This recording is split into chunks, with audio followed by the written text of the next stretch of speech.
নমস্কাৰ। আজি আমাৰ কাৰণে বহুত এটা শোকৰ দিন। আমাৰ মৰমৰ গণশিল্পী জুবিন দা আমাৰ মাজত নাই। আমি তেখেতক হেৰালো, মানে হীৰা এটুকুৰা আমি হেৰালো। চ' কোৱাৰ কোনো ভাষা নাই, কি ক'ম। চবেই আজি গোটেই অসমৰ প্ৰান্তে প্ৰান্তে চব ঠাইতে চবেই কান্দিছে। যোৱা ৩-৪ দিন ধৰি অগণন মানুহৰ সহস্ৰ জনতাৰ ভিৰ। জুবিনদাৰ জন্ম হৈছিল সকলোৱে জানে ১৯৭২ চনৰ ১৮ নৱেম্বৰ তুৰাত, মেঘালয় তুৰাত। আৰু তেখেতৰ মৃত্যু হ'ল ১৯ ছেপ্টেম্বৰ 2025। মই যেতিয়াৰ পৰা গান শুনিছিলোঁ, অসমীয়া গান যেতিয়াৰ পৰা শুনা হৈছিলোঁ, মই জুবিন দাৰে গান শুনিছিলোঁ। তাৰ আগতে মই তেনেকৈ অসমীয়া গান শুনা নাছিলোঁ। জিতুল সোণোৱালৰ ২-এটা গান শুনিছিলোঁ। তাৰ আগতে মই অসমীয়া গানত ইমান ইণ্টাৰেষ্ট নাছিলে। তেওঁৰ গান শুনিয়ে মানে ক'ব নোৱাৰা কৰি ভাল পাইছিলোঁ তেখেতৰ গান বহুত। আমি সকলোৱে ভাল পাইছিলোঁ, মই বুলি নহয়, গোটেই অসম, গোটেই ভাৰতবৰ্ষই ভাল পাইছিলে। ত' এই মানুহজনক আজি ২০০০ চনৰ পৰা তেখেত বেমাৰ, চবেই গম পায়। তেখেতক ৰেষ্টৰ প্ৰয়োজন। ডক্তৰে যেতিয়া এটা ইণ্টাৰভিউত ডক্তৰজনে কৈছিলে যে চিজাৰ অহাৰ পিছত ডক্তৰে ৰিলিজ দিওঁতে কৈছিলে ভাল পোৱাতে যে তেখেতক জুই আৰু পানীৰ পৰা সাৱধানে ৰাখিব পাৰিলে, ঔষধ ভাল কৰি মেডিচিন লৈ থাকিলে, ৰেষ্ট লৈ থাকিলে, আমি তেখেতক বহুত দিন জীয়াই ৰাখিব পাৰিম। আপোনালোকে এই ক্লিপটো চাওক। মই যেতিয়া ডিচাৰ্জ দিছিলোঁ তেতিয়াও মই ক্লিয়াৰলি কৈ দিছিলোঁ যে কি প্ৰপাৰ মেডিচিন খালে, ৰেষ্টত থাকিলে আৰু জুই আৰু পানীৰ পৰা যদি দূৰত থাকে, জীৱনক আমি বহুত দিন জীয়াই ৰাখিব পাৰিম। আপোনালোকে চালে ক্লিপটো। তো আজি আয়োজক কমিটিয়ে শ্যামকানু মহন্ত আৰু যোনে গৈছিল তেখেতৰ লগত যদি চাই, তেখেতক যে লৈ গৈছিল এই ভাগৰুৱা দেহাটোত, তেখেতে আমি গম পোৱা হিচাপত যে তেখেতে তাৰ ৪-৫ দিন আগৰ পৰা তেখেতৰ গা বেয়া লাগি আছিলে। নৰ্থ ইষ্ট ফেষ্টিভেল ছিংগাপুৰত পাতি তাতে লৈ গৈছিলে। তেখেতসকলৰ অকমন্যতা আৰু নেগলিজেঞ্চিৰ কাৰণে আজি আমি এজন প্ৰাণৰ শিল্পীক হেৰুৱালো। এই আপুনি সাগৰত সাঁতোৰা ক্লিপটো চাওক, ক্লিপটো চাওক, আপোনালোকে চাওক তাতে কেনেকৈ ভাগৰি পৰিছে মানুহজন। লাইফ জেকেট নোহোৱা কৰি তেখেতে সাঁতুৰিছে। তেখেতক সাঁতুৰিব দিব নালাগিছিল মোৰ হিচাপত। তো আপোনালোকে এই ক্লিপটো চাওকচোন, তাতে কি দেখা পায় আপোনালোকে।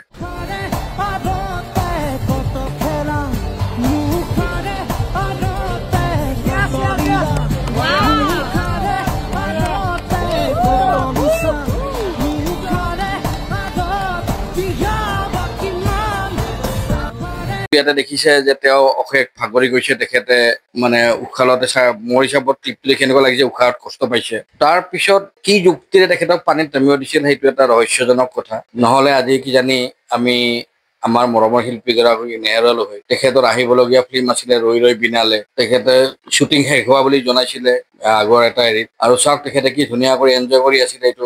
এই ক্লিপটো চাওক আপুনি। ষ্টুডিঅ'ত তেখেতে গান শুনি কি ধুনীয়া কৰি এনজয় কৰি আছিলে। চাওক আপুনি ক্লিপ।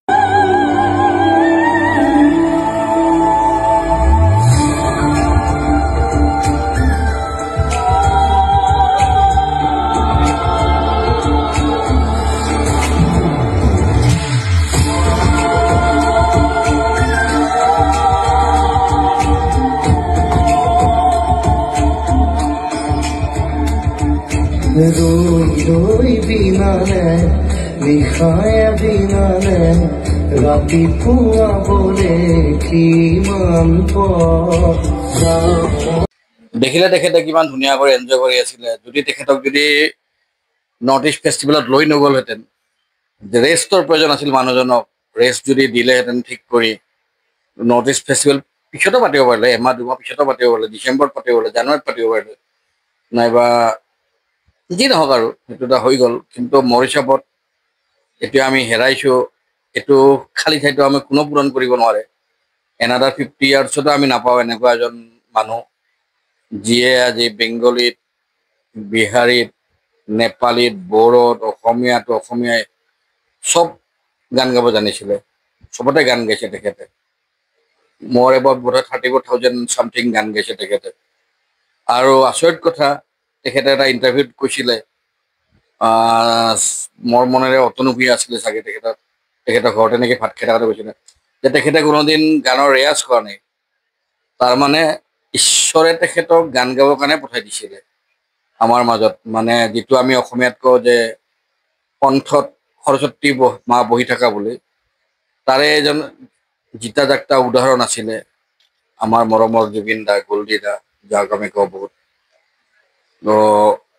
বঙাইগাঁৱত তেখেতে বহুত ফাংচন কৰি গৈছে, বহুত ফাংচনত তেখেতক লগ পাইছোঁ, 4-5খন ফাংচনত।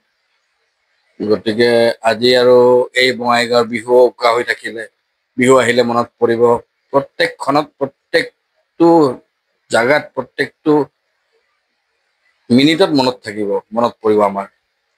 তো আজি চাওক এই জনসমুদ্ৰ, তেওঁৰ আজি তাতেও ঢুকোৱাৰ পিছতো জুবিন দা ৰেকৰ্ড কৰি থৈ গ'ল 4 নম্বৰ জনসমুদ্ৰত মানুহ হৈছিলে। তেওঁৰ লিমকা বুকছ অফ ৰেকৰ্ডত ৰেকৰ্ড কৰি থৈ গ'ল। তেওঁৰ শেষকৃত্যত হাইয়েষ্ট তেওঁ 4 নম্বৰত থাকি গ'ল মানুহ, অগণন মানুহৰ ভিৰত। আৰু কি ক'ম, এটাই অনুৰোধ, এতিয়া আমাৰ মৰমৰ শিল্পীজনৰ ছিংগাপুৰত গৈ কি হৈছিল এইটো ইনভেষ্টিগেশ্যন হ'ব লাগে, অসম চৰকাৰে ইনভেষ্টিগেশ্যন কৰিব লাগে ভালকৈ। আমি ন্যায় বিচাৰোঁ, সকলোৱে ন্যায় পাওক, আমিও গম পাওঁ তেখেতৰ লগত কিমান খেলি মেলি কৰিছিল। এয়া সিদ্ধাৰ্থ ভট্টাচাৰ্যী, শ্যামকানু মহন্তহঁতৰ নিচিনা মানুহ নহ'লে আগলৈ আৰু আমাৰ বহুত এনেকুৱা শিল্পীক তেওঁলোকে উঠি অহা প্ৰজন্মক তেওঁলোকে ইউজ কৰি কৰি মাৰি পেলাব। তেওঁলোকৰ কোনো ইম'চন নাই, তেওঁলোকৰ একো দায়িত্ব নাই, কৰ্তব্যবোধ নাই। এনেওতো বহুত চালোঁ, বহুতে বহুত ভিডিঅ' দিছে। ঋতু কলিতাই কৈছে, তো ঋতু কলিতাই কৈছিলে এইখিনি, তেওঁৰ পৰা বহুত কথা আমি নজনা কথা গম পালোঁ এইকেইদিন। আৰু বহুত আমাৰ কিছুমান মানে মক্কেল ইউটিউবাৰে কম সেইকেইজনক মই, একো নাজানা কৰি নিজৰ ভিউজ কেইটামান পাবৰ কাৰণে, সৰু সৰু ক্ষুদ্ৰ ভিউজ, নিজৰ চেনেলটোৰ ভিউজ কৰাৰ কাৰণে গৰিমা বৌৰ কিবা বদনাম, অমুকৰ কিবা বদনাম, পাপন কিয় অহা নাই, অংগৰাগ পাপন মহন্ত কিয় অহা নাই, তেখেতে পইচা কমাবৰ কাৰণে বহি আছে, কমোৱাৰ কাৰণে তাতে বহি আছে, অলপ দায়িত্ব নাই। যা হওক, যোৱাকালি আহিলে, কিন্তু তাৰ আগতে সেইবিলাক ভিডিঅ' এজন মানুহৰ বিষয়ে নাজানি, তেওঁ কি পৰিস্থিতিত আছে এইবিলাক একো নাজনাকৈ এনেকৈ মন্তব্য দিব মোৰ হিচাপত নাপায়। আৰু এনেকুৱা এই সৰু সৰু কিছুমান ক্ষুদ্ৰ ক্ষুদ্ৰ কাম কৰি এই ভিউজৰ কাৰণে ইমান পগলামি কৰিব নাপায়। এটা ইউটিউবত যদি চেনেল খোলে, অলপ মানে ভাবি চিন্তি কথা কিছুমান ক'ব, কিন্তু সেই কথাটোৰ পৰা বহুত নিগেটিভ, বহুত মানুহে আমাৰ চেনেল চাই, আপোনাৰ চেনেল চাই, গতিকে 100জন মানুহৰ সেইটো মেণ্টেলিটিত সোমাই যাব, তাৰ পৰা বহুত কিছু বিৰূপ প্ৰতিক্ৰিয়া এটা সমাজত সৃষ্টি কৰিব। কথা কওঁতে কম ভাবি চাব। আৰু এনেও মানুহে কয় নহয় যে আমাৰ মুখখন হ'ল ধেনু এটাৰ পৰা যেনেকৈ শৰ ওলাই গ'লে এইটো ঘূৰি নাহে। আমি এটা কথা এটা মানুহক যদি এবাৰ গালি পাৰি দিওঁ, এবাৰ মানুহক চোৰৰ বাচ্চা কৈ দিলোঁ, তাৰপিছত আকৌ তেখেতক ক্ষমা খুজি তেখেতে যে সেই দুখ পাইছে সেইখিনি টাইমত, সেইটো আৰু নাযায় তেখেতৰ পৰা। গতিকে সেইটো নাটক কৰি লাভ নাই।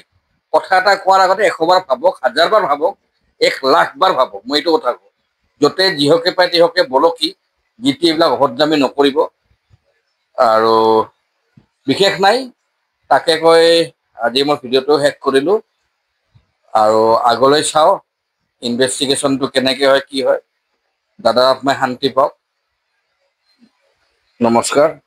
এয়াই মোৰ আৰু লাষ্ট প্ৰাৰ্থনা।